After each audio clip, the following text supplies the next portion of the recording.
ખેડા જિલ્લા સહકારી દૂધ ઉત્પાદનના ચેરમેન પદના નામ થયા જાહેર। ચેરમેન અને વાઇસ ચેરમેન પદે નામ જાહેર કરવામાં આવ્યા છે। ચેરમેન પદે સાબિરસિંહ પરમારનું નામ જાહેર થયું છે।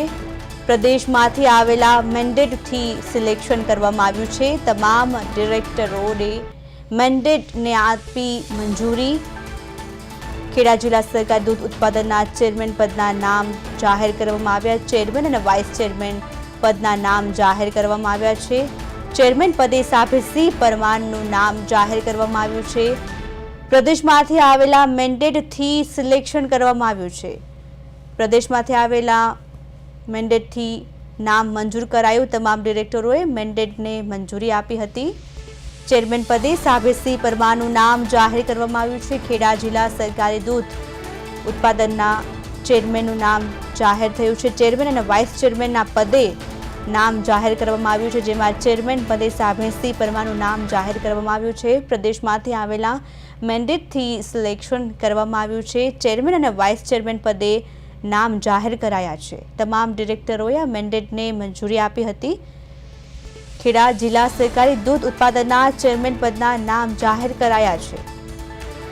ચેરમેન અને વાઇસ ચેરમેન પદે નામ જાહેર કરવામાં આવ્યા છે। પ્રદેશમાંથી આવેલા મેન્ડેટથી સિલેક્શન કરાયું છે।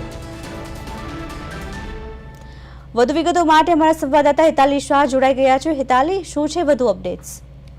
જી, જે પ્રમાણે અમૂલની ચૂંટણી યોજાઈ ત્યારબાદ પહેલી વખત જ્યારે અમૂલની ચૂંટણી યોજાઈ એમાં 2 મહિલાઓને સ્થાન આપવામાં આવ્યું હતું અને 2 મહિલા ડિરેક્ટર પદે ચૂંટાઈ આવી હતી, જેને લઈને સતત એવી ચર્ચા હતી કે મહિલાને આ વખતે ચેરમેન કે વાઇસ ચેરમેન નું પદ મળી શકે છે। પરંતુ આ તમામની વચ્ચે જે પ્રમાણે ભાજપનું પ્રભુત્વ રહ્યું છે અને ભાજપના જ જે 11 ડિરેક્ટરો જે છે એ ચૂંટાઈને આવ્યા હતા, 13 બેઠકોમાંથી 11 જે બેઠકો હતી એ ભાજપે હાંસિલ કરી હતી। એટલે આ માત્ર સિલેક્શન પ્રોસેસ હતી અને આ સિલેક્શનમાં ચેરમેન પદે આજે વીરપુરના સાબિરસિંહ પરમારની નિમણૂક કરવામાં આવી છે અને વાઇસ ચેરમેન પદે ડાકોરના વિજયભાઈ પટેલ કે જે વ્યક્તિગત બેઠકમાંથી ચૂંટાઈને આવ્યા હતા તેમની નિમણૂક કરવામાં આવી છે।